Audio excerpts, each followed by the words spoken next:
He sanded the wood, blew a little on the surface, and looked thoughtfully at the twisting path of darkness on the dark wood of the keel. Definitely a crack, but there remained the question of nature or nurture. If the crack was on the surface, he could fill it with epoxy and sand it down. If the crack went all the way through the board, however, then the wood was just bad, and he would have to rebuild the boat to replace the doomed piece. Richard Thomas glanced back at the warm, oily glow of the lights of the house 100 yards away as darkness fell in the air.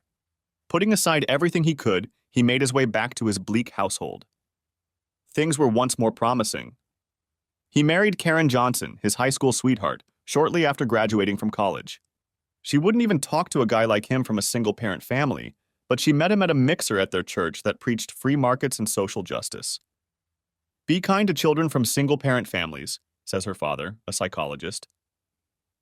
They are more like feral animals because life has mistreated them. You can't expect them to care about helping others, only themselves. Karen shunned most of them, but as she stared off into space, she happened to meet Richard's gaze. "Hi," he said to her in passing. She saw a rather muscular boy with bright blue eyes and hair the color of honey, quite handsome and slightly above average height. He was 1 inch short of 6 feet. She knew he was a bit of a bully in class, but he also got pretty good grades and had made himself some kind of boat, for which he'd gotten an award. He scared her because his father was an oil company executive, which her parents said were evil people, and she knew Richard as a straightforward, outspoken guy who often left grudges behind. "Hi there," she said with typical teenage irreverence. He saw a slender girl with an innocent face, unreadable gray eyes, and bright blonde hair. She acted as elegant as a dancer and had muscles from playing field hockey. He knew she got high grades but acted quiet in class, as if she was waiting for some reason to come out of her shell. An inch below his height, she seemed lively but unwilling to open herself up to the world, though he suspected that if she ever became confident enough to have her own opinions, she could understand a lot. They talked the rest of the night, touching on every possible random topic, intertwined with predictable familiarity. Karen went home that evening in a state of deep confusion. Like most of her generation, Karen had no idea what love was or how it related to attraction and lust.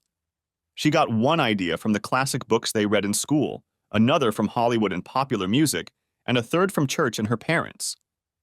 In the movies, a beautiful man and a beautiful woman would meet in some awkward situation, then start arguing in what her psychologist aunt called codependent relationships, but end up in bed together and discover in the morning that they were in love. The books she was assigned in school praised men and women who escaped societal pressures to remain virtuous and then met their true love and companion in the midst of selfless labor. Her parents emphasized finding a man with a good career who wouldn't destroy the family, but wouldn't treat her unequally either. She had never seen Richard as anything but one of the guys she would leave behind with the rest of the school, but she felt something that might have been a desire to make him like her, approve of her, even desire her.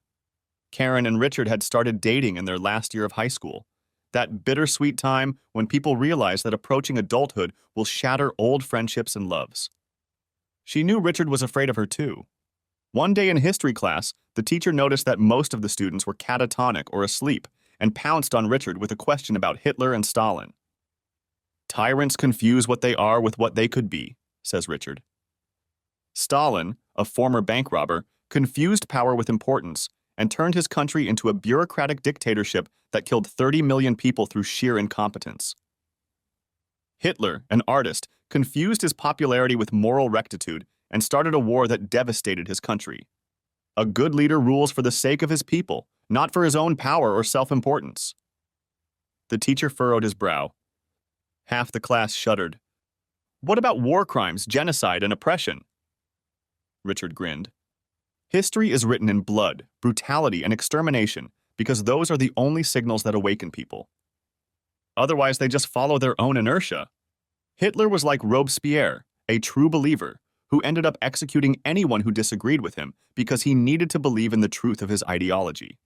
Stalin was more like Genghis Khan, a glorified criminal or Third World warlord who knew his ideology was bullshit and as a result was able to survive, mostly by sacrificing others. They are almost as bad as our current leaders, who are doing the same thing to us, only slower." At that moment, Karen realized there was something about Richard that she couldn't tame. She liked domestic men like her father who followed the rules. When her mother had needs, he met them, and if he disagreed, he bit his lip and grudgingly complied. Her parents were equals and discussed every decision together. Compared to him, Richard was like some wild animal, acting purely on instinct and heart, and she knew it was impossible to control. But at the same time, she knew in her gut that he was the only man she could truly love. "You need to date other boys," her mother Beverly said. "You can't be involved with only one man your whole life. It will always be an unequal relationship in which he will have the upper hand. He has to know that there are absolute rules that he can't break. Marriage is like a small social group where if you don't assert your authority, you will be forced to conform to what others want." And so Karen found her name on the rumor mill, and she was dating other boys. She never went further than petting. It made her moderately popular, and she graduated high school on a high note. If Richard ever noticed her skills improving, he never questioned why, or at least never said anything. Richard received a full scholarship to the same local university she attended, but Karen's mother decided to experience a wider range of sexual partners. No one was fooled by her work delays or bachelorette parties. The marriage disintegrated like a sparrow hit by a spaceship, scattering Karen and her brothers to different apartments on both ends of town with varying degrees of insufficient money. She finally understood what Richard had been through, except that his father was an executive of a major oil company, and they had more money than her parents, a school psychologist and a high school history teacher. She escaped the middle-class poverty and disorder in which she lived and married Richard. He got his first serious job, and they had children, Daniel when Richard was still working at the entry level, and Kea, Robert, and Suzanne after each of his promotions. Soon they had a nice house in a decent suburb. "Are you satisfied?" asked Richard to Karen one evening. "I think so," she said. "I'm not sure that's the question. Are you happy?" "Happiness?" he said. "I don't believe in it." He was reading to her from a book he'd been reading, his old favorite, which she'd never liked. "You're a bad driver," I protested. "Either you should be more careful or not drive at all." "I'm careful." "No, it's not." "Well, other people too," she said lightly.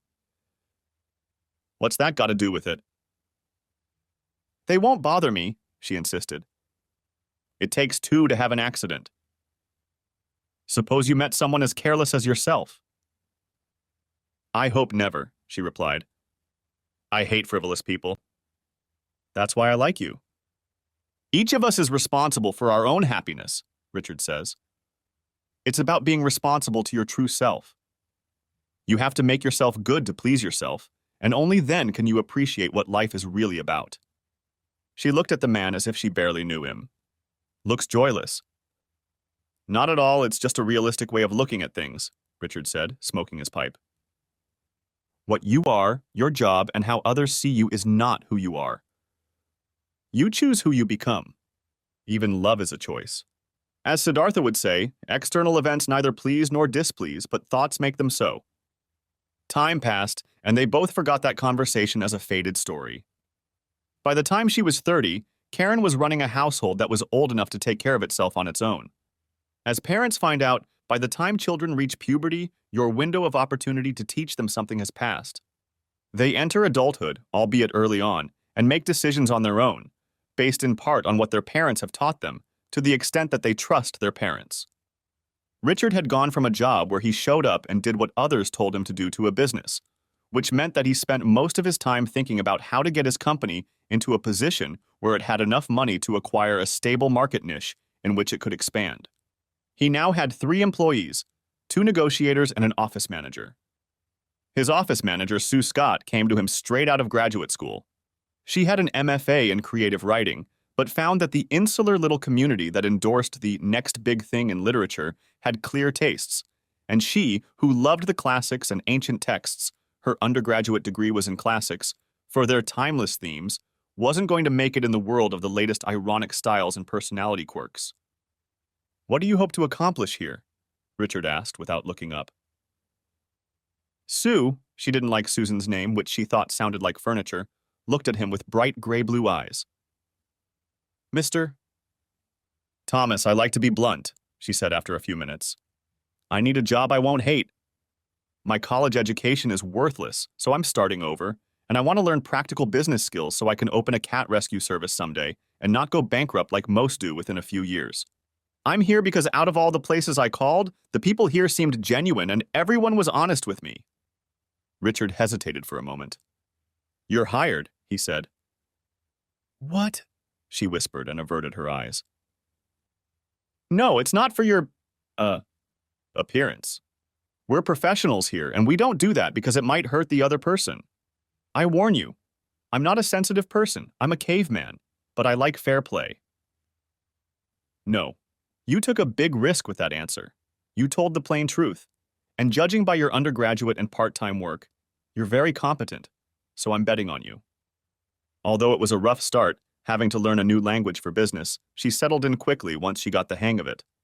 Richard was not attracted to her at first, although she was an attractive girl from next door with a thin, graceful face and slender body. But as he began to rely on her daily, he saw that she was intelligent and diligent. However, he was committed to his marriage, his business, and his notion of fair play, which meant he didn't want to cross that line, especially with someone who was a few years younger than him and financially vulnerable. What? She asked him once. I beg your pardon? He said. You looked at me like you wanted to say something, she said, ignoring her boss's deep, smoky gaze, which he momentarily forgot to hide. Just pondering a meeting with a client, he brushed it off. That turned out to be fortunate, because later that week she showed up with her boyfriend Alex. He was a dancer, muscular as a boa constrictor, and agile enough to balance on one leg on the railing above their two-story conference room. Richard returned home and took a cold shower, realizing for the first time the pain of temptation and the satisfaction of giving it up. He had passed the test and won. Life went on, and soon he was once again absorbed in building his company, making his first attempt to repair the old sailboat left to him by his grandfather, and caring for his children. He quickly forgot about Sue except as a co-worker and was grateful for that. With more free time, Karen got a job at the advertising firm where her uncle worked. The kids were already busy as adults. Sports, rock bands, art classes, ballet, debate, and martial arts after school, and then sitting on their phones or doing homework until midnight. She started working as an administrative assistant. In her second week on the job, the manager above her quit, and before she knew it, Karen had taken the position. It required her to spend at least 10 hours a day in the office, but by getting up early, she made it, and her husband, who came home early, could cook dinner for the kids. She shared her fears with her mother, Beverly. I feel like I'm turning into two people. One is home, where there's no glory, just more socks to wash. The other is my career, where I'm rising fast, and now I want to move to the city. It's a necessary part of growing up, her mother said. You overcame the inequalities of being a woman, gave up being defined by who you are and the role society has defined for you, and now who you are matters. You are part of this economy and culture, and now you matter, even more than the loser you married. He's not a loser, Karen said. He came back, got his JD and MBA, and now runs a negotiation firm. We live very comfortably. Yes, but who will remember him when he dies? Her mother said. He's just another empty face in a suit and tie. You, on the other hand, are breaking boundaries by engaging in a cause that is both progressive and will soon yield huge profits. Your life becomes meaningful because of what you are and what you do. Beverly was still working at the same job in the school district where she met the man who was to become her second husband. However, it turned out that his wife was willing to forgive his misdeeds, so he came back to her and did not run off with Bev as they had planned. She ended up living alone, but led an active social life and was recognized in several local magazines for her work in fostering Christian compassion for the underprivileged. When Karen took the casserole to her father, who lived in an apartment he could afford after paying child support and alimony, he warily said, "Don't let jobs become your soul. They're not worth it. You are who you are, with or without a job, and a family is just a bonus. You will always be my smart, loving, kind girl. Take this from me. I've given too many years to work, church, and politics. I'd rather spend that time making more connections with people. If you want to be famous, write a book or something."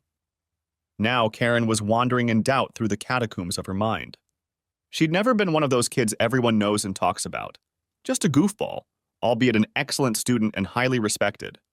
Although Richard made good money and was a loving father, he wasn't like the men she'd read about in the news who invented new social networks, made rocket ships, or ran non-profit organizations that gave microloans to the hungry in third world countries. Karen was promoted again when the company fragmented due to a possible merger. Half the employees left the company out of disgust at being swallowed up by a competitor, but for Karen, the move was brilliant because it more than doubled their market share. She took over the positions vacated by the defectors. When she presented her ideas to her boss, Jeb Sheehan, he visibly brightened at the potential benefits of her new marketing direction, which combined sound capitalist wisdom with human rights activism, and insisted that she work with him directly. She soon found herself spending more and more time in the office. Her family, like all organic beings, adapted. Daniel began to cook more, as did Richard. The younger ones helped wash vegetables and clean the house. They were all proud of her, she thought, though she sensed some hesitation on the part of her spouse. During this time, she grew close to Jeb, and they eventually developed a close working relationship as they reorganized the bloated company into a tight fighting team aimed at dominating the market. Her friends barely recognized her. Karen had updated her closet and worked out for an hour every morning in her home elliptical gym. She knew she looked like $1 million because heads turned when she walked into a room. The former high school girl not only broke through the glass ceiling and suppressed inequality, but she became desirable because of her mind, body, and personality. Her family took a back seat to her biography. Richard had observed this from the sidelines, having seen it many times in his day job. After all, his mother had left to become an executive vice president in Bangkok, but he'd never mentioned it to Karen. What was at first a nagging pain in his gut turned into heaviness, then emptiness, and finally a cramp. He began to notice that sometimes he was short of breath, as if he had forgotten to breathe, and that he often felt cramps in his bowels. "You know," Richard said one day as they were cutting string beans for Saturday night dinner, "I always try to apply the wife test at work. If I'm doing something and you walk in and get upset about what I'm doing, I'd rather not do it. That even applies to being behind closed doors alone with a female coworker." "Honey, I don't care," Karen said absent-mindedly, and in that moment Richard saw her outlook change. There was no jealousy, which meant she already cared enough about him to possess him to the exclusion of everyone else. Richard knew that for love to exist, it had to be jealous. Otherwise, it was just using another person for convenience. "That's a good rule," he said. "I mean, if you want your spouse to be happy." "Are you happy, Karen?" Karen said nothing. They fed the kids, watched a terrible action movie that had everyone enthralled by its crude action, and then went to bed. Richard leaned on Karen's spoon and tried to draw her to him, but she pulled away. "Not now," she said in the same voice she'd used to speak to a subordinate. She rolled over onto her back, and by the light of a small book lantern began to look through a folder of documents related to the upcoming merger at her company. Richard drifted into a troubled sleep. He knew from his science lessons that when a female rejects a male, it means she considers the other male to be superior and will never go back to the old one unless her gambit fails. Raised on the idea that love involves rejection of all others rather than a constant search for new opportunities, he found her answer troubling. He drifted into a troubled sleep, plagued by dark thoughts and images. When Karen got up, he was nowhere to be found, but he soon came running up the driveway. Over the next few weeks, Richard ran 5 miles a day, worked out at the home gym in the garage, and updated his old slouchy closet. Saturday night, the babysitter showed up, and he took Karen to her favorite Italian restaurant, a movie, and an elegant new club for outsiders to drink and dance. She danced with him twice, then checked her phone and told him they had to go home. He was afraid of what he had seen so many times before. People mistook signal for action, map for territory, appearance for reality, gesture for meaning, and what they were for what they were. The grass is always greener, he thought, because you knew the disadvantages of your current situation, but saw only the advantages of moving to another. In his experience, things started out well in the new grass, but then ended disastrously. He doubled his courtship. He showed up at her workplace with flowers and saw her secretary roll her eyes. He wondered what she had been told about him.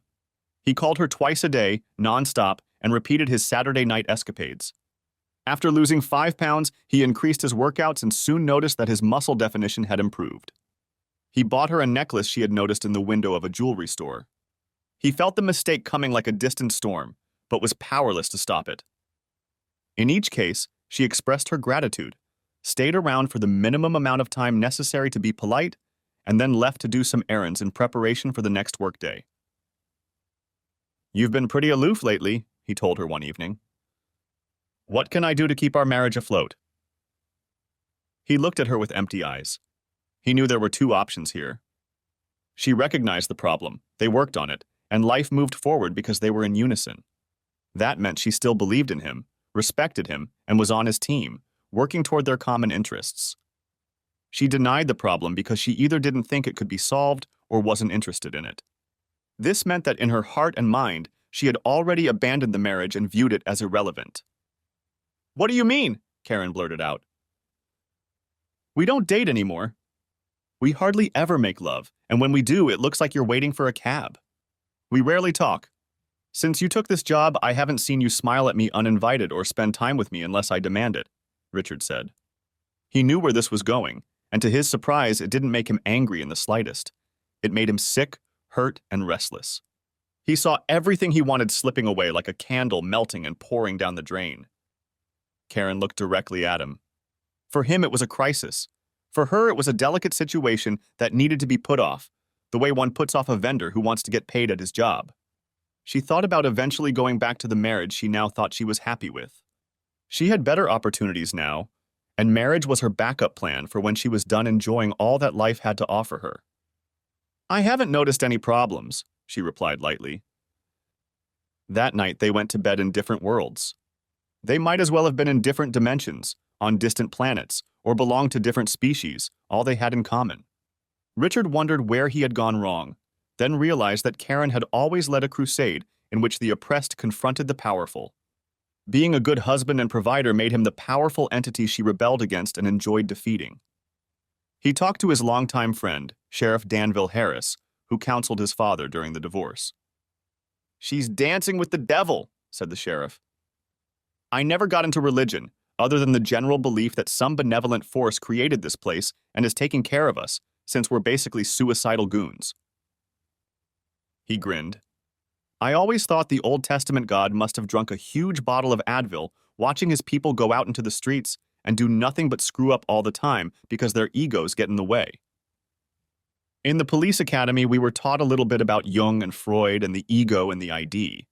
It basically looks like this. The sheriff lit one of his favorite Italian cigars, cutting it in half with a penknife through the bulge in the middle. The ID makes decisions. It's basically who we are in our insides and souls. The ego explains what happens in response to our decisions so that we look good to ourselves and others, and that's what we think of as what we are.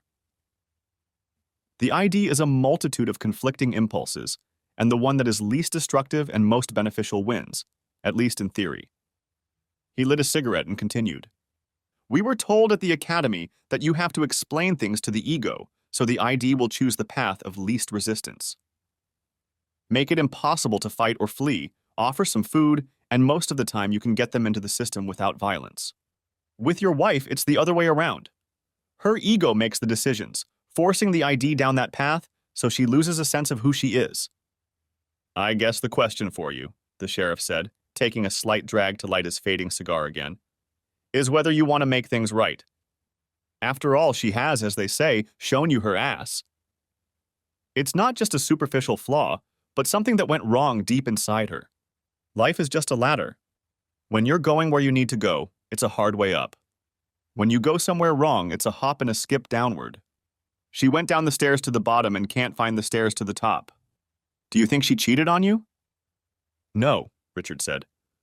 "Not yet, physically. But in her mind, she is ready, and now that I know it, I will never be able to enjoy her again. My faith in her is shattered, as is my respect, after she herself rejected me.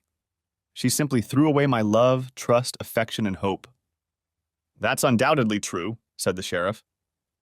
"By choosing another man, you're telling the first man that he's not good enough for you, and that leads to only two choices. Either you accept him back but resent him, or you reject him so you don't resent yourself for agreeing. In my experience, once they make a decision, they may not be out the door right away yet, but they're already headed that way." "Uh-huh," Richard replied grimly. "Well, thanks, Sheriff. I'll figure something out." The next time he saw Karen, on an evening when she wasn't working late, he gently suggested that they spend more time together to save the marriage. He then tried to invite her to ballroom dancing lessons, but she declined, citing her workload. He spent hours on foot massages, conversation, and wine of the finest variety. To no avail. In each case, he felt her contempt, realized how insignificant he was in her eyes, and felt a few more tons of grim hopelessness and gray misery add to his gut. Finally, he simply asked, "Do you want a divorce?" Richard asked. "What?"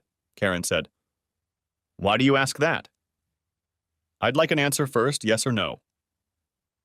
Karen went back to reading. "No, I don't think so." "Why?" "Well, that would be inconsiderate, wouldn't it? We have children. We have a house. We both have careers, and we benefit from having spouses. I, Richard said slowly, stretching the syllable.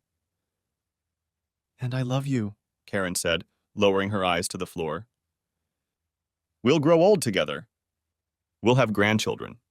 We'll be able to buy that house on the lake we've always talked about and spend our golden years there." Richard looked at her, his eyes clear. She couldn't see the tragedy in them. When they'd loved each other, she would have told him he was a big, stupid idiot and smothered him with kisses. Now she treated him like a subordinate at work, or maybe an uncooperative supplier, and basically silenced him. What about meeting him halfway, supporting him, and making him feel love? No, that was as dead as their sex life.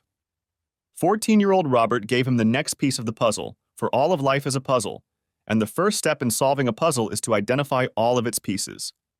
"Remember that girl I was going to go to the fall dance with? She left me to go camping with Owen Rogers and his weird family." "The one you gave the necklace to?" Richard asked. "Yeah, just a week ago," Robert said. "You know, alpha males and beta males. Girls want a stable guy to provide money and a stud for sex." He blushed slightly at those words. "You're a nerd, but you're also a stud," Richard said, stroking his hair. "True, it'll take a few years, but someday some girl will realize you're attractive. Do you want to come to the gym with me? We can tighten you up a bit." "Yes," Robert said. "That would be great. I saw that you've built up some muscle, too." 4 miles away, at an embarrassingly close distance, separated by social conventions that men don't just show up at their wives' place of work, Jeb was having a similar conversation with Karen. "He's a good guy, a good reliable husband," Jeb said. "But you and I are doing something big. This will be the first advertising firm in history to combine good deeds and big profits. We're going to make history. So I need you all in, if you know what I mean." Karen lifted her head, her eyes dryly focused. They both knew what he was talking about. Back at the house, Richard fed the children, read to Suzanne, helped Kaya with geometry, and called Daniel, who was attending a state university on a full scholarship. He decided not to waste any more time with his wife and to enjoy the children more. When Karen came home and went straight to the shower, bringing her phone with her, he shuddered in bed. His gut began to twist painfully, and cold sweat broke out over his eyes. He hardly slept that night, though Karen snored softly like a purring cat. When he looked in the mirror in the morning, he saw how dead still his eyes sat and unlit, their usual bright blue color reduced to a dimensionless cobalt. He didn't recognize the expression at first, but then he remembered it from his high school volunteer project at the Veterans Hospital, where he'd met people who'd seen too much of war. It was the eyes of a man trying to contain his agony, unsure if at any moment the devil might spill out from within and leave a bloody wasteland in his wake. "Everything okay?" Sue asked him mid-morning. They were struggling with a new contract that was going to crunch their schedule and possibly make a loss. "Didn't get enough sleep," he said. "That's about it. I'll have some more coffee and gather my thoughts." She looked at him with concern. "I'll get the coffee. Don't get used to it." He ended up smiling in spite of himself, and by the end of the day he had set everything up, negotiated additional fees, and set up a 6-month schedule that could be coordinated with existing clients. He said his goodbyes and drove home, letting his mind unfocus and relax as he had long ago learned in Vipassana training. And then it hit him. Marriage was a love partnership, a family, and a business. He needed to solve the problem in a business way and then use business logic to fix it. Over the past few days, he had done a little research on cheating spouses. Most of them appeared to be just bored and feeling insignificant. It usually happened at work, which replaced the sense of well-being given by family. When self-pity and lust coincided, the desire became strong. Most affairs went unnoticed, though in his experience that usually meant the marriage was a zombie, a once-living creature, now dead, but reanimated without a soul. Few of them lasted long, though, as he'd observed, if someone cheated once, they were more likely to do it again. He also read stories on internet sites telling of similar tragedies. They seemed unbelievable to him. He could not imagine any desire to harm his wife, nor could he imagine any rage. Instead, he felt pain. Deep pain reverberated through his body, throbbing in his eyes and fingertips with every breath. It was simply a tragedy. An unsolvable tragedy. Stories of reconciliation seemed unrealistic and overly emotional to him. What had been was broken and could not be rebuilt. "Daddy!" Kaya greeted him at the door. He looked up and saw his children's 3 pairs of eyes watching him intently. They knew, he realized. They always know, he thought, remembering how he had felt the inner pain and gut churning when their mother came home late, and how, when he looked up and caught their father's gaze, he saw the same bluntness and intransigence in it. People in pain look at life in terms of diminishing opportunities, he realized, so his first step was not to do it. The second step was to take care of the children. When Karen arrived home late, a spotless house awaited her. 2 large pizza boxes were in the wastebasket, homework was done, and the kids had already gone to bed. She couldn't find her husband, at least not until she looked out into the backyard. There, by the light of Coleman's flashlight, he was sanding an old boat. She turned on the kitchen light, knowing it would be illuminated in the floor-to-ceiling windows. He looked up but didn't wave his hand. She went to bed. Friday morning he went out for a walk, covered in sweat from his jog. Karen was just getting ready to go out. "Richard," she said, as if the impulse had suddenly swept over her. He felt the air between them ionize. "I forgot to tell you that I'm going away on a business trip this weekend," she said. He nodded. There was no point in telling her not to do it. She had already done it with her mind and heart. From what he had read, he knew that the act of cheating occurred when the cheater psychologically relegated his or her spouse to the level of someone to be deceived, manipulated, and misdirected. Almost all of them saw this as their merit or compensation for past wounds, and so they didn't just use their spouses. On some level, they hated them, even if they couldn't admit it. Richard believed that society had 2 levels, corresponding to ego and ID. The ID consisted of repressed desires left over from nature, and the ego consisted of how he explained them to himself as something good rather than bad. When he heard someone say, "We are all equal," his mind translated that into "me first." When they talked about patriotism or free markets, it meant, "and others serve me." When they talked about the sanctity of marriage, they meant neutralizing the man with rules that forced him to serve the woman. He thought Karen was different. He'd loved this shy, sensitive, and perceptive girl he'd first met at a church mixer since their first date. He hadn't told her about it for a while, adhering to the code of fair play that he and her father shared, because he didn't want to put her in a difficult position or make her feel like she was being manipulated. He wondered if he was always wrong or if something had finally caught up with her and threw her off balance. "Is there anything I should know?" he asked softly. "No, Richard, nothing," she said with an annoyed look, then got in her car and drove off.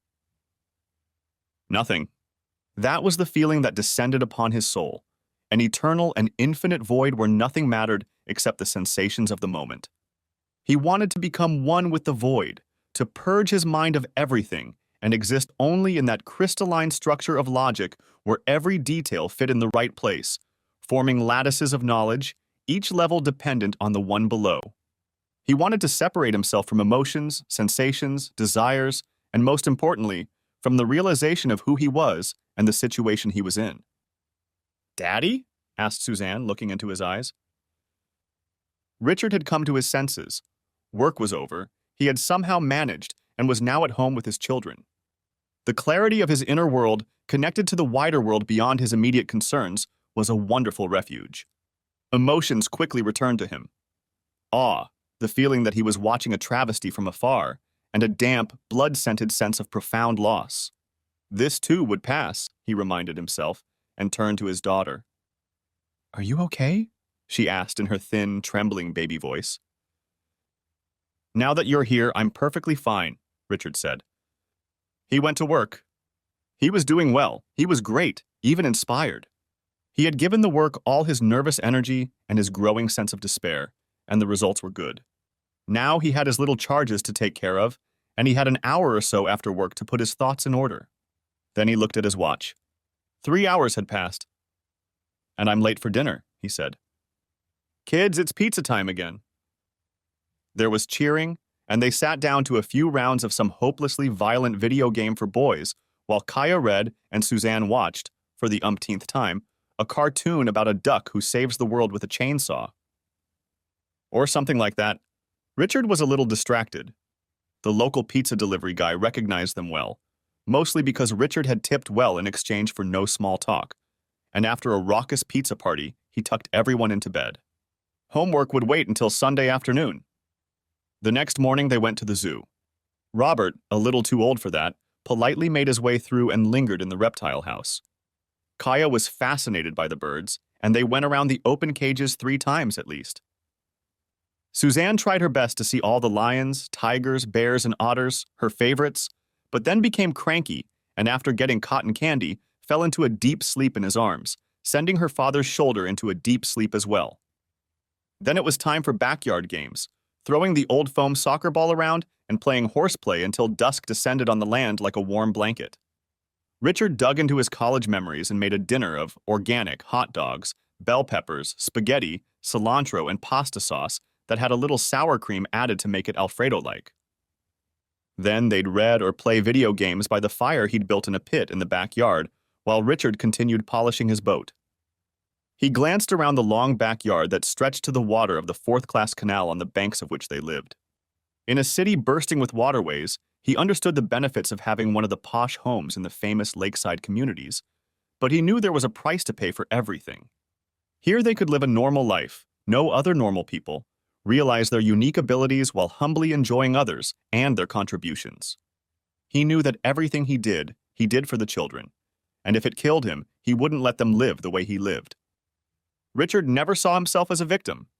He saw difficulties coming his way and went into a meditative state, which he learned, oddly enough, from his Methodist pastor as a child, to figure out what was really going on. How does the situation work? Once he understood the structure, mechanism, and process that formed the relationships between actions and consequences at every level, he could bypass the situation or make it work for him. He sighed, feeling mature and perhaps more mature than he had that morning. Richard, the college boy with the mop of hair, big muscles, and lust for life, would look at this quiet existence and laugh, then crush a few more cans of Milwaukee's Best and go raise hell. Or maybe not. Somewhere Richard knew that's what he'd always wanted to do. He didn't believe in greatness and preferred an ordinary life in which his mind was clear, so that if he had the opportunity to make some great invention or go down in history, he could seize the day without mental turmoil. They went to church on Sundays. Richard knew in his gut that he believed in God, even if he distrusted any book written by man, because he understood cause and effect. The sky is dark at night, but dark skies can also be from the weather, a solar eclipse, or even the latest battle in Harmageddon between the forces of order and fire. However, if the world as a whole is good, there can only be one thing causing it. And deep down, Richard had long ago found God and loved him, even if he hated organized religion as much as he hated politics and social media. He didn't bother to call his wife. Monday dawned early, and he put the kids in the car to drive to the local Korean Montessori school, which was not so much Montessori as classical education with modern flexibility. When he went to school, the teacher's lounge smelled like coffee and cigarettes. Here it smelled like yerba mate and weed. But like most realists, Richard didn't really believe in those categories. Some hippies were nice, just as some oil company executives were decent, honorable people. It was a complicated world, more complicated than emotions. Richard made friendly small talk as he went to work, and then spent another good 10 hours at the keyboard, telephone, and filing cabinet before returning home. Sue cast him a few wary glances, but he responded with a slightly absent smile that expressed pleasure in his work, combined with determination. When you're a boss, you have to lead for the good of your people, and if you have to deceive them, it has to be, without exception, in their own interest, even if they don't know it, he thought. Speaking of tyrants, His wife burst through the door late at night when dinner was already on the table and announced that she had eaten, then ran off to take a shower. The children exchanged knowing glances. Richard looked at his children, who represented something between his wisdom and raw intelligence and his wife's passion, and realized that they could not be fooled. "Listen, guys," he said suddenly, panting a little. "You know I love you guys, right?" They nodded, looking at him with bright, moist eyes. "I'll always be there for you, and Mom too," Richard said. "If you trust me, don't worry about anything. We'll get through this." Surprisingly, it worked. Children, creatures of an age of innocence that peels off almost imperceptibly like onion skins, trusted the firm word of an adult who seemed to have a plan. He helped them with their homework, helped them with the algebra he didn't know he remembered, and then put on his old fisherman's hat and headed for the boat. He wanted to take another look at the keel and saw with new eyes that the crack could well have been something the builders hadn't noticed, maybe a knot in the wood or deep rot. He made a mental note to buy a replacement and then began to take the boat apart. Maybe he could grease and sand the replacement wood some more so the seals would be tighter. As he headed for the dumpsters with a pile of deadwood, he heard Karen talking on the phone.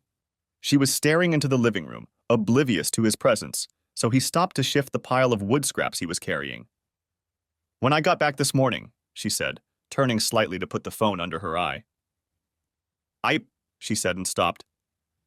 He looked up and saw her eyes in the mirror on the wall leading into the living room. She was looking straight into his eyes. Evening," she continued loudly, walking out into the next room and leaving behind whatever she was tidying up in the kitchen. That's when it all started. Richard leaned forward, scattering wood around him, and threw up on the small concrete plateau where the trash can stood. He vomited once, twice, 3 times, splattering a mixture of half-digested food, the soda he'd carelessly drank at work, and stomach fluid so acidic he could hear it hissing and cracking as it spread across the concrete. Finding nothing in his stomach, he wiped his mouth, then took a hose and sprayed the concrete.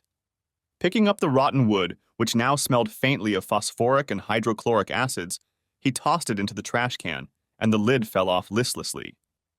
Up to this point, he'd had suspicions. Now he knew it in his gut, but he had no proof. He wasn't even sure he wanted it, or that it mattered, but the part of him that was rigidly fair game insisted. He pondered these thoughts as he walked up the stairs. As soon as he entered the bedroom, however, he immediately ran to the bathroom, spewing more of his digestive contents. The vomiting made him so twisted that tears spurted from his eyes and he fell to the floor. Strangely, he didn't feel sick. He just vomited with great force, and the rancid liquid flew into the toilet bowl. He didn't feel sick but unreal, disconnected from the earth. His condition was like seasickness, or car sickness, or heartbreak, he realized. Muttering something about not feeling well, he grabbed a pillow and flopped down on the couch. Soon he was sound asleep. The day had gone surprisingly well. He managed to do a lot for a man whose life had been torn apart. He drank lots of water all day, did a great job, smiled whenever his 3 coworkers walked by, and came home early to make dinner for the kids. They were having a great time until Karen returned, at which point Richard rushed into the bathroom, water in his eyes and saliva flowing from his mouth. He was squirming like a man rushing to suicide, his body thrashing back and forth, dots of light flashing in front of his eyes, and his head spinning. This time, however, the guest room gave him no shelter, so he covered himself with a blanket and took the key to the boathouse. The simple cabin, designed for boat storage, had double doors, its own air conditioner, and a refrigerator for the beer parties he hoped to throw someday. He fell asleep on the old couch he'd gotten from his grandmother, wrapped in blankets, shivering not from the cold, but from the icy dread that came from within. The next morning he waited until she left for work, then dropped the kids off at school and stopped by his office. He told Sue he would be working remotely, grabbed some files and his laptop, and turned to leave. "Do you remember your rules of fair play, Mr. Thomas?" Sue asked. "And about doing what's good for people even if they don't know it?" She handed him the car keys. "I've heard something, Mr. Thomas," she said. "I hope it's not true, but if it is, you'll want to know every last gruesome detail, won't you?" "That's what all your friends have been saying. Richard takes the pain away. So take my car, tank full, and do whatever you need to do. She won't recognize it." He stared at the keys. "Thanks, Sue." "I owe you one," he said as he handed her the keys, unable to meet her gaze. "Hell no," she whispered as he walked away. He drove her tiny Honda, which surprisingly started, to the small shopping center nestled between the school and the church, where two real estate offices and an old colonial building with one-way mirrored windows housed an advertising agency. Parking at the church, he pulled out his binoculars and then wrote down the license plates and descriptions of the cars parked in the lot on his notepad. He wrote down the times they came and went. Fortunately, the office didn't have an enclosed parking lot, so when Jeb came out, Richard could clearly see Karen get into the car. He took a few pictures with Daniel's old camera. Once they were gone, he didn't do anything about it. The light cycle had trapped them, so he waited a couple minutes before he slipped out and almost caught up with them at the next light. Keeping a dozen cars behind, he used binoculars over one eye so he knew when they were honking. He drove another block, turned onto a side street and spotted them in the distance, catching up. He knew this part of town well enough to guess where they were headed, the old Bayou Ridge Hotel at the edge of the woods. That's where I'd go if I wanted to have a sad affair, he thought. Finally, the little Honda pulled into the parking lot, and he got the shots he wanted. The two kissing in the car, entering the motel room, and leaving an hour later. He let them go, then lazily drove back to the office. They were just coming inside. He saw Karen lift her head and look around as if she had caught the warning, but then walked through the door. He thanked Sue again in his heart for having the foresight to buy him an anonymous car. After sending the children to bed, Richard began his nightly ritual in the boathouse.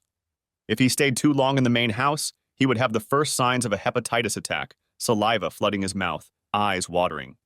Once he got to the quiet of the boathouse, where the waves beat against the small seawall 20 feet away, he managed to fall sound asleep on the huge, massive couch his grandmother had bought decades ago. He sensed she was still watching over him and crossed his fingers that everything would go well. I wondered what Karen was thinking about all this. Her husband vomited profusely in her presence, didn't spend time with her on weekends, and didn't seem to notice her hobbies. They hadn't had much sex before the affair, but it had died down afterward, also because her husband vomited profusely whenever he was in her presence. It took Richard several months to realize what had happened and begin to confront it. One of the links bookmarked on her computer, yes, you can find the second Windows account because there is another folder for it in the user directory that you can see if you boot the recovery disk in administrator mode, described how to essentially shame or deceive your man. You broke his trust, made him find out about your cheating and accept it, and then ended all affection, but commanded him daily in the matter. He would come to his senses, she promised. The article left a bad taste in his mouth. Written by some purple-haired man with a manly face and wild eyes that showed 3 white sides behind thick glasses, the article was written in a jubilant tone. Men, it said, had been killing women, enslaving them and controlling them for centuries. Now it was time to strike back, destroying the obviously the good ones. It reveled in manipulation and belittlement. At that moment, Richard realized that his marriage was truly dead, because no one who loved him would treat him this way. It was abuse, and his wife was an abuser. He remembered his school counselor warning boys against men who wanted to be their friends. Someone who does something that is not in your best interest but serves their best interest is not a friend. That's a predator or a parasite, or at least someone who wants to use you, and that's not love. That is never love.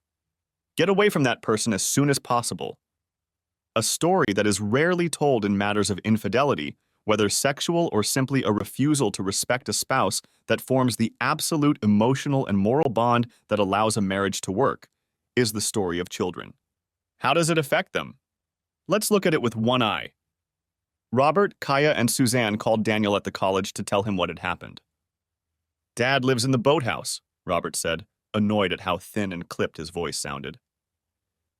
"Mom spends all her time at work, including nights, especially nights, and she's away on business trips a lot." Daniel sighed. "I was worried about that," he said. "Mom's always had self-esteem issues because she rushed into marriage and missed out on what her friends were doing. Partying her ass off in college like in the Sisterhood of the Traveling Pants, having lots of boyfriends, going to little villas in Italy like in Under the Tuscan Sun, having adventures like in Eat, Pray, Love. She acts like she's living in The Handmaid's Tale or The Hunger Games. I think she's worried that a movie about her life isn't covered enough. She's not really there for us," Kaya says. "We have to find her to talk to her, and she's gone all the time." She's never home. All my friends' moms are there on nights and weekends, Suzanne piped up. And she's just not here. It's like she's abandoned us. Daniel thought for a moment. What will Dad say? He keeps saying he'll never leave us, Robert says. He's always there for us. When we go to bed, he goes to the boathouse and sleeps there. Trust my family to be totally weird, Daniel said with a laugh. Well, that's about it. They've got problems, but you've got your daddy. It's no different than what happened to Davis and Shelley when their mom went to a personal trainer at her gym, or when Kristen's mom went to live with her boss, or even Jake's house where his dad has a new girlfriend and his mom has an apartment near the mall. So what do we do? Kaya asked. To do? Daniel hesitated. Welcome to adulthood, kid. Other people are going to throw you for a loop. Daddy won't. He's too fair and generous. Mom will probably come back after her little adventure, but it'll be like when Roger's mom ran off with that traveling preacher and then came back and things will never be the same again. Or when Kara's parents had an open relationship and now they're like roommates. Or, you know, how our neighbor started dating her therapist, and when she came back, things were kind of flat, unloving with her husband. Stay close to your dad and get out as soon as you can, go to college or the Air Force or something. What is a loose relationship? Inquired Susanna. I'll tell you later, Kaya said quickly. Later, when you turn 18, she thought. Thanks, Dan, Robert said. We'll take it from here. That sounded more mature than he thought it would. Back on the canal, Richard finally got the boat afloat. He replaced the keel and many of the planks, but the old sailboat gleamed and had a beautiful wood grain. He remodeled and rebuilt the cabin, replaced the motor, which he suspected had simply died of metal fatigue, and moved down the canal to take the wind on the lake. He pondered an old myth. The ship in which Theseus and the Athenian youth returned from Crete had 30 oars, and was preserved by the Athenians down to the time of Demetrius Phalereus, for they removed the old planks as they became dilapidated, putting in their place new and stronger ones so that this ship became a constant example among philosophers in the logical question of what grows. One side maintained that the ship remained the same, and the other that it did not. First, Plutarch Theseus. He'd changed a few boards in his life too, but now things were more solid than ever. He wasn't going to sink because of the decisions of someone who clearly no longer cared about him and hadn't for a long time. Even though the old boat was only 16 feet long, he had rediscovered the joy he had felt sailing with his grandfather and then his father, and found that old skills were also coming back quickly. Karen walked in the door after another hard day's work. Despite what Jeb had told her over the years, the workload hadn't diminished, and her firm didn't seem to be going any higher than it had been. The press favored them with many fine articles about their beneficial work in third-world countries, but the money wasn't coming in as fast as she expected. Her head was starting to throb, but she wanted a drink. Instead, to her surprise, she saw Richard sitting at the kitchen table. "Richard," she said. "How?" "Pills," he said. "The doctor found something that interrupts the gag reflex. I went to doctors for years looking for the cause of my vomiting, but they were all puzzled. One finally asked if I vomited at night, and I said no. He figured that if it wasn't happening when I slept, then it was my head and not my stomach. They did a brain scan, an MRI, which was horrible, but no tumors were found. It's just a psychological condition, and it's always been like that. I don't even have an ulcer. Apparently, it's a common reaction to stress. This medication shuts down the gagging for a few hours so we can talk." "So," she said, "what are we talking about today?" "It's not a big deal," Richard said quietly. "The kids are gone, and it's time for us to think about the future. We're both gaining seniority, so it's time to protect our assets. The papers before you concern the creation of a corporate trust in our names that will manage our assets and shield us from legal liability. Especially since your firm is playing close to the edge of the law, and the rumors about it are getting thicker and thicker, let me tell you, we need insulation. Have your attorney review it and return a signed copy to me, if I may." She looked at the papers, scanning them with an experienced eye. It was indeed a legal trust, registered in their state, with their attorney as one of the founders. "By the way, thanks for asking about me," Richard said. "I'm still living in the boathouse and having a great time. You wouldn't recognize the place with all the renovations I've done. It even has its own mailbox. He waited for her to realize what that meant. I don't know if I need this, she said, looking at the papers. We're doing fine as it is. I'll sign it, and if I do, I'll need to start taking my income out of my family finances and putting it into a trust. That way, you will only have your paycheck left. Keep in mind that the trust includes our 401k plans, so this will protect those as well. In addition, the trust will pay the children an income that may not be enough to live on, but will be enough to get a little boost in life after we pass away. Okay, I'll take this to my lawyer, Karen said. Thank you, Richard said. With those words, he walked away. He returned to his usual relaxed demeanor in the office. Sue had waited 6 months to make her move. Richard had just finished working on the final account for one of their oldest clients, and when he turned around, she was standing in the doorway, the early afternoon sunlight streaming in through the window behind her. She looked nervous, her fingers dancing lightly on the outside of the folder. Sue, Richard said. What can I do for you? I'm glad you're back, she said. Neither of them needed to explain anything. In the last few months, it seemed as if they knew each other like old battle buddies. She could anticipate his thoughts. He knew her vocabulary, what words she liked to use, what they meant, and how to gauge her confidence in this or that, and she seemed to do the same for him. If only he had met her first, he reflected, but that was impossible, and he would never get his children back. No, this was just another dream, a pipe dream. Yeah, what's done is done, he said. I've actually gotten over it. People on the internet told me I was going to experience rage, and I was experiencing sadness. People told me I would drink a lot of bad whiskey, but I still think it tastes like cough medicine. People said you'd never get over it, but if I had any revenge, it was this. I'm over it. Everything I do now, I do for the children. What about you? Sue asked, raising an eyebrow. She was very glad to have her old boss back. Vintage horror movies, he said, then grinned, looking at her shocked face. Movies, Sue? I love old horror movies, from the 1960s through the mid-90s, because after that, everything went to the Blair Witch or M. Night Shyamalan. Karen hated them and said they made her feel scared, like when her father and mother fought when she was a kid, so I just gave up. Put it aside. Now I'm making up for lost time. He told her about the boathouse, the big screen TV with surround sound, and other details he was incorporating into his AK. After Karen life. After Karen. But why did you come to see me? Sue flushed. I'm in the process of finding new business, she said. But it's complicated. A potential client was once in a merger with another firm, but now that the merger has partially dissolved, may be open to new business.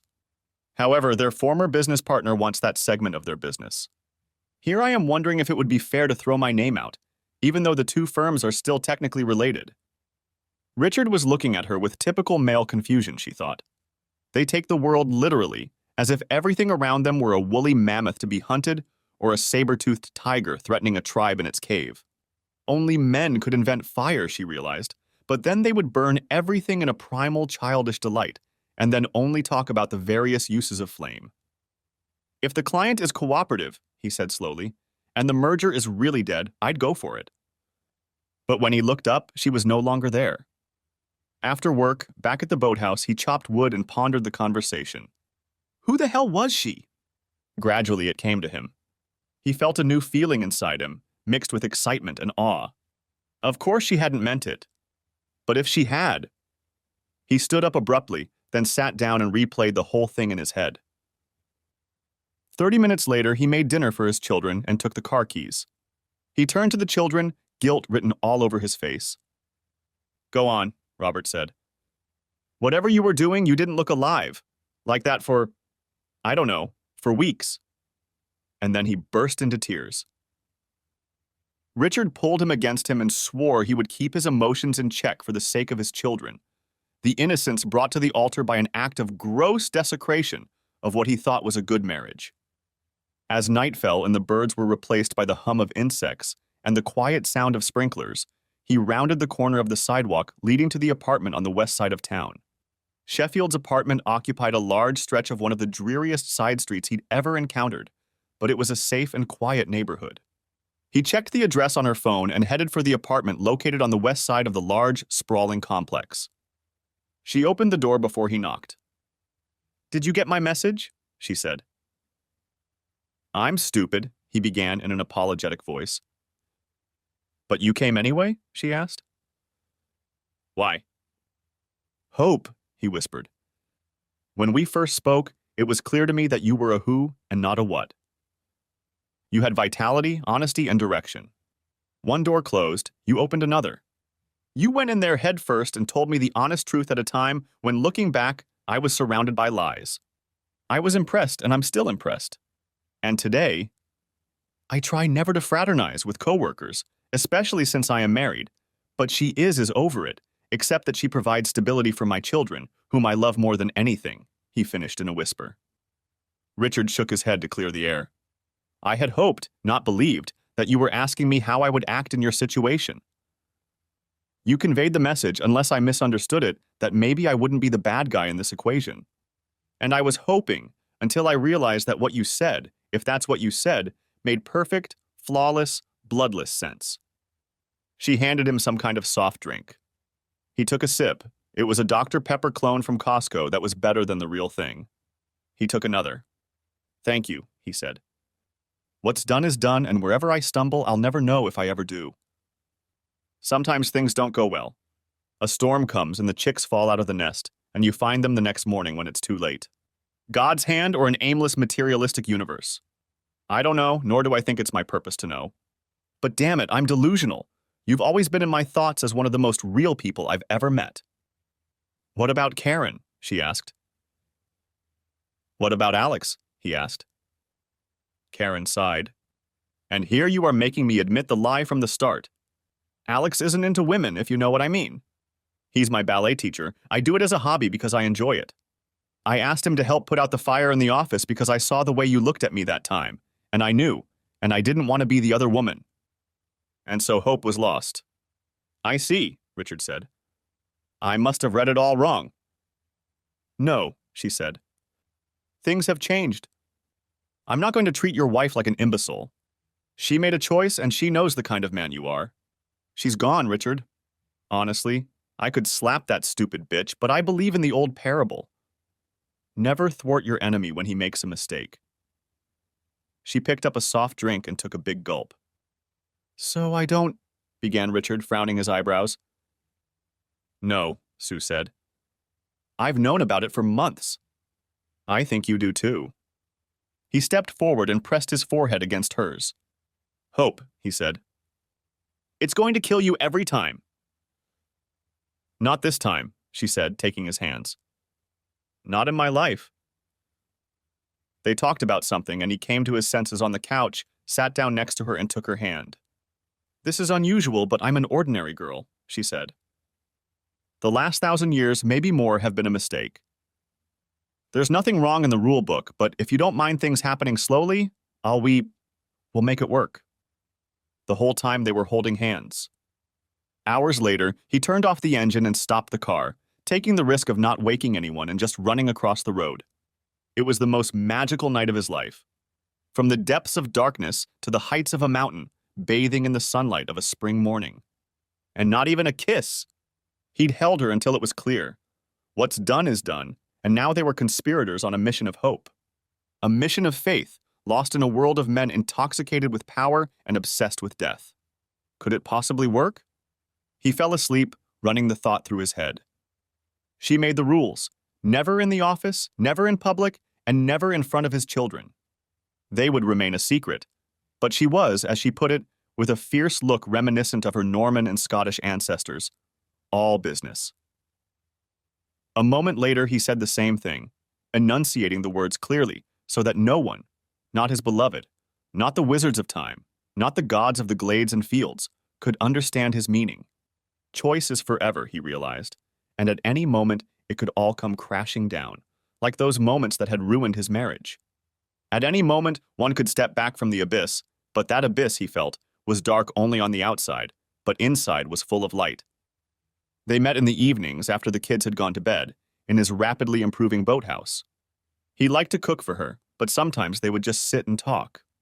He learned about her past, the shy, honey-haired girl who wrote well but never fit in socially, and he learned that she was a black belt in Gracie's jujitsu. She elicited things from him that Karen never thought to ask, like how he spent his summers on a volunteer fire department in the Piney Woods. Their personal vocabulary grew, and with it, their affection grew. One evening, sitting on the couch and holding hands, they both realized that the time had come. Not a word was spoken. They got up and went to the bedroom, where he showered her with kisses. Then they made real love. And then they fell asleep, pressed against each other, in the cozy hollow between his chest and thighs. Eventually, he mustered up the courage to confess his feelings to her. It happened in a strange way, but I love you, Sue Scott. She burst into tears and ran out of the boathouse. He ran after her, but she raised her hand, which was a signal that it was time to linger, and left. Depressed, Richard returned to the boathouse. How could he have riled her with what he thought was a positive thing? She was absent at work, not aloof or cold. She just wasn't around. He divided himself between work and furtively cast glances in her direction. Questions swamped his mind and he fought for control. Sometimes the good guys don't win, he remembered his father's words. When his work was done, he stood up and mechanically made his way to the garage. There he sat in the car for a few minutes, trying to comprehend what was beating in his head, or maybe in his heart.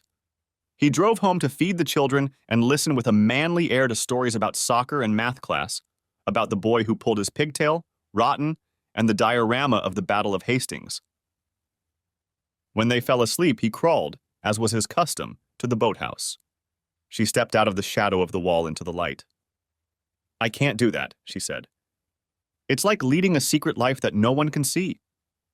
I can never be who I want to be, your wife and the mother of your children, and so no one can see who I am inside and why this choice is important to me. He wrapped his arms around her, pulling her against his chest and arms, and rocked her gently as she cried. The next day's work was as torturous as the day before. When Sue returned from lunch, she found a houseplant on her desk with a single purple flower peeking out from its moth-eaten, sun-bleached leaves. Most women would have thought there had been some mistake and tossed the pathetic plant in the trash, but Sue knew the language of her new love and went to the corner store instead. While her co-workers watched with open mouths, she repotted the plant, scattering soil over the table, then trimmed the dead vegetation and watered what was left. She put the plant in the light, cleaned it up, and went back to work. That evening, when Richard was aimlessly but leisurely, for his children were waiting for him at home, he felt her presence rather than saw it. If you want to leave, I understand, he said, surprised that it sounded more like a growl than the affectionate tone he had planned. She slipped out from behind the column. It doesn't work in my mind, she said, but it works in my heart. I love you, Richard Thomas, but inside I'm upside down. He hugged her again. To know the words was to know when they would yield nothing but confusion. He was sorry, he realized. He was afraid for her. He was crushed. But instead, he just hugged her and felt her pulse with his skin. The next day, he stopped by her house an hour before lunch. She followed him silently, and they got into the car. He drove cautiously up to a slightly battered church on the far side of town. A good-natured man with salt and pepper-colored hair over a cassock stepped out of the glass-covered door. Here she is, he said, holding out his hands. She's everything I could have hoped for. How are you, my dear? Richard took a seat in the sanctuary and stared at the place behind the altar where generations had worshipped. Father Muller poured her tea in his study, talking softly as he did so. About Richard and the long-ago divorce, about a family so thoroughly destroyed that he'd set aside 2 plots in the cemetery, and about the kind of man this young man had become, fighting every step of the way, hiding it all from everyone, accepting the pain and drawing strength from it. I don't know what to do, Sue said. My heart leans one way, and all the practitioners I know say it's impossible. Father Muller nodded slowly. If you were stranded on a desert island, thousands of miles from everyone you knew, with no hope of rescue, would you be with him? Of course, Sue said. Then tell me, he said. What do you think marriage really is? Sue hesitated. It's a multitude of things. It's a lifelong bond. It's a promise. I think it's a legal contract as well as a contract with God. He grinned. I don't know why he brought you here. I'm a terrible heretical priest. I spend most of my time reading Buddhist theory and ancient Greek literature. I disagree with them that we show our faith to God by doing pious and charitable deeds and thereby earn a place in heaven. I think we do that by making hard decisions like this one and doing what is best for everyone in the material world, since God put us here for a reason, and in my opinion, that is the development of souls through suffering, including choices like this one. The priest sipped his tea and continued. They call my viewpoint solified, or faith alone, implying that faith is not about charity, but about making yourself right. If your heart is pure and your mind is clear, you will do right here on earth, and just as right it will be in heaven. We cannot show God our faith, but we must live it. That is the difference between love and a marriage ceremony. Life is random and has no plan. Stuff happens, and how we deal with it says a lot about who we are. He quoted, 8. For by grace you have been saved through faith, and this is not of yourselves. It is the gift of God. 9. Not of works, lest anyone should boast. First, Ephesians 2, 8, 9. In other words, religion is fine, but when it replaces practical, realistic thinking, it's already a mental illness, he said. We can guess at what heaven wants, but it's clear that you both love each other very much and need to be together. This creates a conflict between ego, or your sense of self-worth as measured by others, and ID, or your inner desire to not only love this person, but to possess them. But the ego is attached to bragging, and only the ID knows true faith. Father Muller sipped his tea and continued. That means that if deep down you love this man forever, then in God's eyes you're married. I think you're already married, by the way. And the rest of the species can shove their opinions where the sun don't shine. Besides, I have a few suggestions as to how you can get out of this situation. Later, after thanking Father Muller, she joined Richard in the sanctuary. They drove back to the office together. Sue broke the silence. You're right. He did help me clear things up. It's my pain of not having a big white wedding, where my family will finally see me as more than just a loser and all my friends will oohing and eyeing and I'll finally feel like I'm somebody. That's what makes me afraid. Time moved on. The plant in her office grew, was replanted several times, and eventually became a small bush in the corner. Every evening, Richard tended to his children and then went to the newly built comfortable boathouse and made slow, tender love to Sue. He bought her an emerald and diamond ring, made a new group of friends who knew her as his wife, and got the business to buy the apartment where she lived with their rapidly growing brood. That weekend, he and Robert took a tin skiff with a fishing line into the water, an activity his son had called fish hunting from an early age, much to the amusement of his father and his fishing buddies. I never want to get married, Robert said. Richard chose his words carefully, as he often did, knowing that children memorize every remark their parents make, casual or memorized, often for life. When talking to his children, Richard realized that he was not only Richard, but he was a parent, a general or daddy to his family, and he had to be right every time. Marriage is the hardest thing I've ever done, Richard says. But it's also one of the best things I've ever done in my life, if not the best. I brought you guys out of it, and you're not mini versions of me in my mind, but your own people who continue the best of what my mother and I had. But Mom's never home, Robert said. It's like you're not married at all. I love your mother and always will, Richard said. She made a choice that, it's hard to say how things will work out in the end, made things more complicated. I will always love her and forgive her, but her choices have consequences.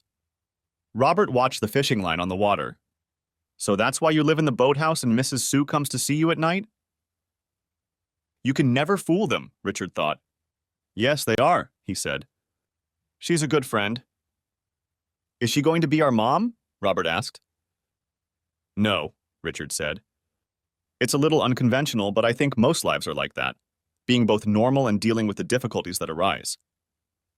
She's my friend and your mom is your mom. She always will be. We'll be a family, but just as your mom has her own needs and wants, so do I. Robert thought for a while. Okay, he said finally. That makes sense. So now I have two moms. Yeah, pretty much, Richard said, fishing out what turned out to be a soft drink overgrown with weeds. At this, they laughed and turned the boat back down the canal to their house. Robert went to his friends and Richard returned to his little house on the water with the ruined farmhouse behind him. So that's what you've been doing, Karen began, approaching the boathouse. Richard was polishing that stupid sailboat like he always seemed to do, though she had to admit he was further along. It's nice that you're interested in what I'm doing, Richard said, puffing on his pipe to keep it lit while he applied another coat of oil to the wood drying in the sun. This boat has been in the shed for too many years, and perhaps it always had some, how shall I put it? Internal flaws, but I threw out the parts that shouldn't have been and replaced them with new wood. I signed the document, she said, holding it out to him. Rodolfo, my lawyer, said it was a pretty standard document and a good way to protect our money, but the corporate liability section seemed odd to him. What if we donate 10% of any profits to the Arboretum? Richard thought about it, but his eyes remained wary. At moments like this, they regained the luster they'd had before he'd learned of her infidelity. No, the morality clause, and more to the point, the need for contributions, Karen said. Sounds like you want to take over my paycheck and 401k. A trust only works if we put our entire fortune into it, Richard said. I send everything I earn into it, as I did with this marriage. That's why I signed it, Karen said. But I asked Rodolfo to add a clause stating that any personal purchases I made would be paid for out of my income before deductions. Richard hesitated for a moment. If the same applies to me, I don't mind, he said. That way, we'll be equal and all that. After all, he had anticipated her request. Okay, she said as she walked away. Just make the changes. She congratulated herself on another successful business interaction, but in the back of her mind flashed the thought that Richard was a professional negotiator after all. Richard vomited a continuous stream of green onto the grass, then hesitantly stood up to grab the hose. 10 years flew by. When Suzanne left for college with the intention of studying compiler design and machine learning, Richard felt a sense of pride. All 4 of his children took up interesting endeavors. Robert, to his surprise, went into the Marines and was going for professional certifications in HVAC and IT to manage networked SCADA systems for climate control in warehouses. Kaya got a scholarship to a private college, and Daniel broke free and went into his own plumbing business for luxury homes and corporate rentals, making more money than he knew what to do with. Suzanne was starting high school. One sunny afternoon, Karen rushed toward the boathouse in a rage, but then stopped. What was this procedure? She knocked on the double doors. They turned out to be unlocked, and she stepped inside, clutching a thin folder in her hands. What in the name of all that is holy? She exhaled. Someone had replaced the old rickety boards with new ones with grooves, and then planked everything. The house had a small bathroom, albeit with a composting toilet, and electricity. He had an office, a kitchenette, a secluded bed in the former attic, and the coziest living room cave she'd ever seen, with leather couches angled toward the TV. The full-size refrigerator, she checked, was full of meat, beer, and occasional vegetables that probably suffered from self-esteem issues. Did he throw parties here? It looked like it. For a moment, Karen felt she had been left behind. Irrelevance had taken its toll on her sense of self. She no longer mattered to her husband. When she noticed the women's clothes, bras in the dresser next to the bed, she realized in an instant that she had been replaced. What's more, this small room the size of a 2-car garage seemed more cozy and inviting than the house she'd lived in for years. He had even framed drawings that each of the children had made at school, and pictures of himself and the children on outings she didn't remember being invited to. There was a framed quote hanging on the wall. I advise you to be on your guard. But I've never been afraid. Be especially careful with alcohol. About other men's women. And the third? About men and their temptation to steal. First, Havamal 131. She heard the boat pull up to the dock, her husband stepping out of it and walking along the planks of the dock, which sounded as if they were new, not faded and rotten as they had been years ago. Oh, hi, he said as he walked through the door. So, do you like this place?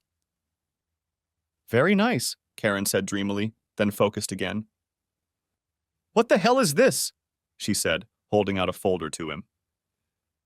Adoption papers for your secretary's children? No, Sue is my vice president, not my secretary, Richard said slowly. He tried to make his next words as soft as possible. They are my children too, But now they will take my last name and become part of our family so they can have their share of the trust. You had kids with that stupid bitch? What the hell? Karen stopped halfway through the sentence. That's exactly right, Richard said. You left me and life went on without you. Counseling, Karen muttered. I want to, but she stopped again. He clutched the card between his first two fingers. We have an appointment this Wednesday. Richard turned to the table, shook out the contents of his pockets onto it, and remained in that position until he heard her pumps buzz and then rushed to run toward the house. On the lake, as always, night was slowly falling, and the fireflies came out to play in the tall grass, being far enough away from the hustle and bustle of the roads to survive. A few days later, Richard pulled up to a large house in the center of town. It had once been a family home, but like so much that was organic in nature, it had been displaced by commerce and the inexorable march of progress. Richard no longer trusted his definition, and now housed an office where a consultant rented space. I'm Dr. Raoul Winslow, and we're here with Mr. Richard Thomas and his wife, Mrs. Karen Thomas. This is being recorded for the protection of my clients and myself. Now, there was a knock on the door. Richard answered it. I'm Nick Randall, Mr. Thomas's attorney, said a tall man in a sleek suit. I'm here at my client's request to protect his interests and explain what's going on here. Karen looked at the three men in the room. She had chosen Dr. Winslow, a traditionalist Catholic with feminist leanings, because he defended women while supporting men's obligations in marriage to reconcile at all costs. Now the psychiatrist looked worried. Karen is here, Richard began slowly, then switched topics. My wife found out that I've been living with another woman in our backyard for the last 10 years and took 3 children from her. Holy shit, Dr. Winslow said, then regained his professional expression. And you didn't tell her about it because? She was busy and didn't notice, Richard said. His lawyer Nick began handing out copies of the photos taken outside the motels, each labeled with the year, month, and day. There were quite a few of them. You knew all along? Karen asked incredulously. Richard cast a pitying glance at her. When you love someone, you know their moods. You even know when they're going to fall out of love with you and keep you around just to finance the house and the kids, Nick said quietly. After the affair was discovered, my client placed his income and his wife's retirement portfolios in trust to protect them from events of this nature. You'll notice there's a morals clause on page 3 of the agreement that states that any member of the agreement who engages in publicly disreputable activities forfeits their share and is entitled to only a nominal payment of $25,000 per year. Dr. Winslow looked puzzled. But if you knew about this case? Nick said, he knew she had done it once but didn't think she would do it again. When she repeated the process, my client realized that his wife had forfeited her share, and furthermore, that she had violated the contract underlying the trust. As she continued to live in the house and spend the proceeds of his earnings on things for herself, he held out a sheet of paper documenting dozens of purchases. My client realized that, in essence, she wanted the contract to remain in effect, except for the spousal fidelity clause. He took a deep breath. That gave my client the legal right to seek similar life partners, and he began a relationship with Miss Sue Scott, with whom, as mentioned, he has 3 children and is now seeking Mrs. Thomas's consent to adopt them so they can bear his name and be considered in the eyes of the state as children born in wedlock. His decision to create the trust has proven to be shrewd, as we have credible information that Mrs. Thomas and Mr. Sheehan are using company funds for their long-running affair. Dr. Winslow turned pale as things were not going at all as he had expected, and like most psychiatrists, he knew no more than what the textbooks had taught him, even if he considered most of it abstruse gibberish. After all, over the century, psychotherapy had led to more mental illness in the population, not less, but he would never tell his clients that. Let's take a step back, he said, in a voice usually reserved for kindergarten children and the feeble-minded. Richard, you noticed your wife cheating on you, and instead of trying to resolve the issue, you retaliated? No, doctor, Richard said. I've tried many times to talk my wife out of infidelity. I exercised, updated my closet, tried taking her to fancy restaurants, coaxed her to talk to me, engaged in backgrabbing and cunnilingus, but nothing worked, despite my legendary linguistic abilities. Once it became clear that the affair was not a one-and-done, but a permanent replacement for me in the marital role, I deemed that part of the contract null and void on my part and found my own replacement for the absent and unsmiling Mrs. Thomas. Nick spoke again. At this time, my client was documenting Mrs. Thomas's process of leaving. He bought replacements for his toiletries, clothing, and personal items, then renovated the boathouse to make it a second home, at which point he visited the main house only to cook, clean up after himself, read, and socialize with his children. Nick held out another piece of paper to Winslow. This is a copy of my client's application for a second street address for the boathouse, confirming it as a second household. Mrs. Thomas apparently didn't notice or care that he was no longer receiving mail at the main house and that his property never changed its location. I also have a photograph of his toiletries with various expiration dates almost a decade old. We're getting ahead of ourselves, Dr. Winslow said. Karen, you should have an attorney review this document. However, we're here to do marriage counseling. Is there any way for you two to work things out, like having dinner together? I can't, Richard said. Can't or won't? Dr. Winslow asked. I can't. I have a weird stomach illness. When I'm around her, I vomit repeatedly and violently. It's debilitating, and the meds to suppress it make me feel gross for days. Apparently, they are hard on the liver. What about outside? Winslow went on, desperate to find a way to escape and still bill for a full session. He too had a sailboat, and as they say, boats are holes in the water into which large sums of money are thrown. How about a vacation, somewhere tropical? Richard considered this. If I schedule a vacation, will you sign the adoption papers? He nodded to Nick, who, like a consummate professional, didn't let his smile go from his soul to his face. Yes, Karen said. Then it's all right, Richard said.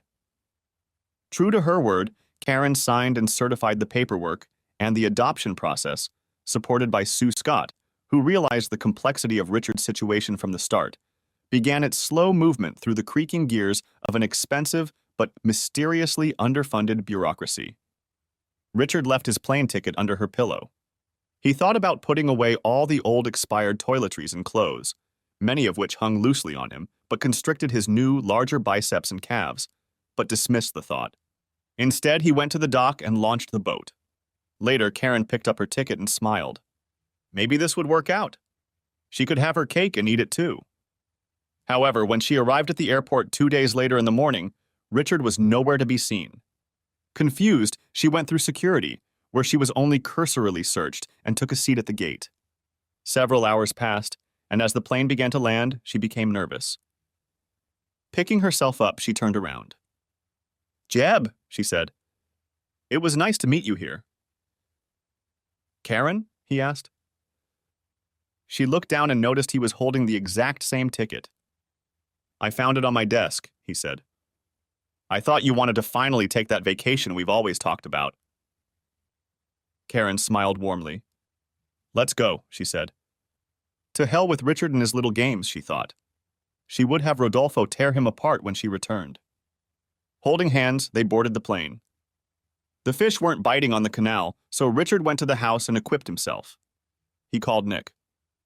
Throughout the day, calls came in on the client list that Karen had carelessly left on her laptop. Each of them looked as follows. Lawyer, Legal Department of Client Name. How can I help you? Nick. Hello, this is Nick Randall from Mulhern and Rankin. I'm calling regarding our upcoming litigation against the advertising firm that employs Jeb Sheehan, and I'm wondering if your firm was aware of an ongoing affair between Mr. Sheehan and his subordinate, Karen Thomas, in which we intend to deal with allegations of misuse of client funds. Were you aware of the extramarital relationship between these two, and did you ever notice any accounting irregularities in their billing practices? Counselor, I have to look into this matter. We will get back to you. He didn't get a call back, but the message was relayed. Later, at the end of the workday, Nick and Richard found themselves in front of the board of directors of Jeb's advertising firm. Nick began. It has come to our attention that Mr. Sheehan has been having an affair with his subordinate, Karen Thomas, for over a decade.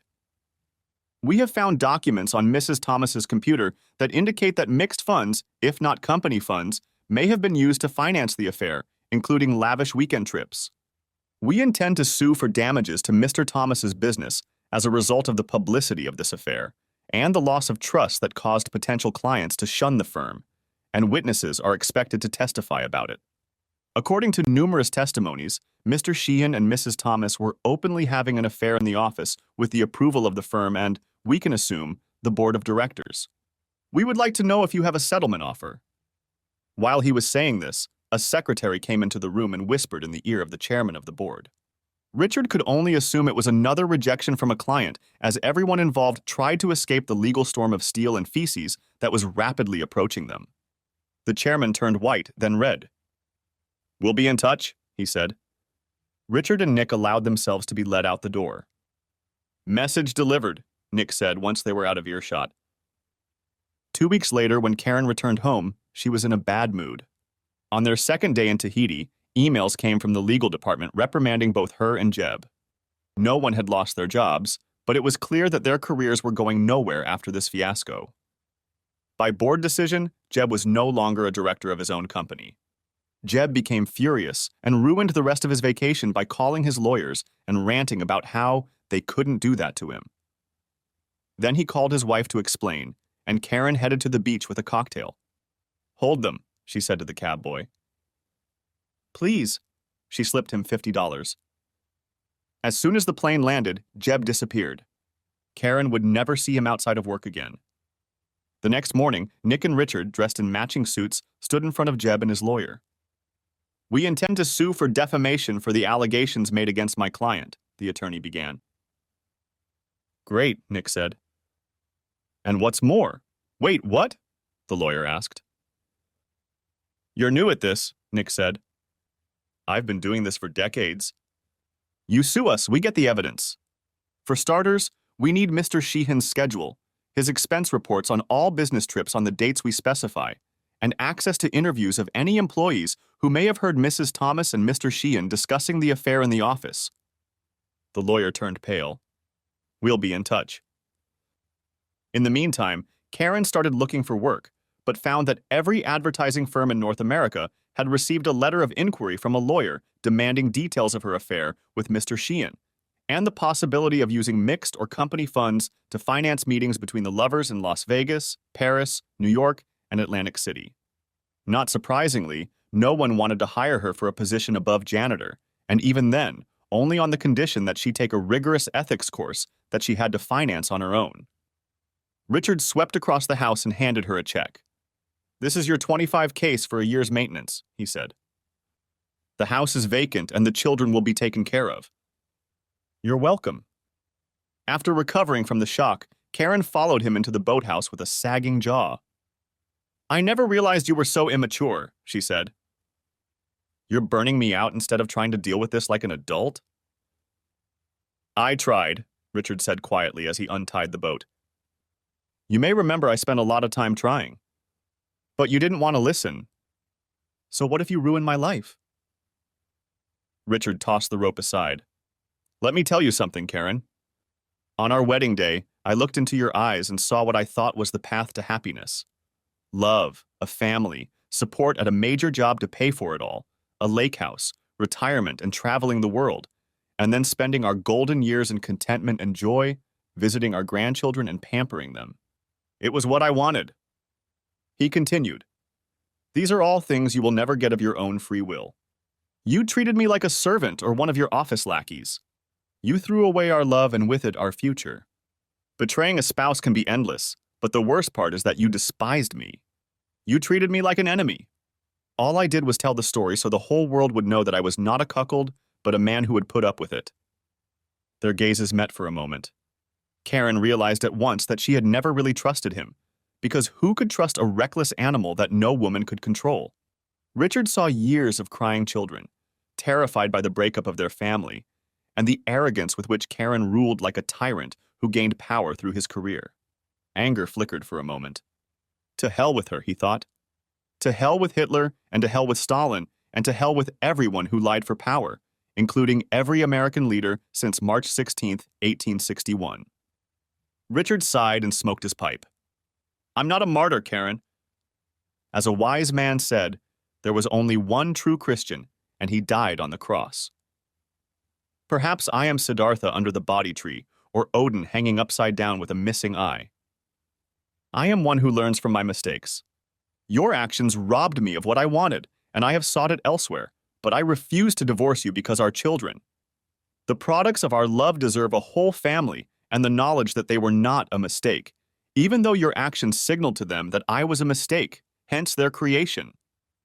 As if on cue, a bright white sailboat, many times the size of his small boat, pulled up to the dock. Sue waved, surrounded by her children. I forgot to tell you, Karen, but you didn't ask. We're retired. Sue runs her own consulting firm now, and I'm consulting. Since you wouldn't wait for me to travel the world, I'll go with her and the kids, and we'll have a great time, paid for by the trust. But it's not revenge either. It's just getting my life back after cheating. You want to know what's better than revenge? Richard took a deep breath. I forgive you, he said. I have no resentment or hatred or anger toward you. I just don't care. I forgave you, gave up on you, and shut down. Despite your best efforts to be what you thought you were, you've become irrelevant, and your ethics violations are your own problem. He stood up and walked toward the sunset, framed by water swollen from the summer rain. Thanks for watching. I hope you enjoyed it. So subscribe to my channel and watch the next video.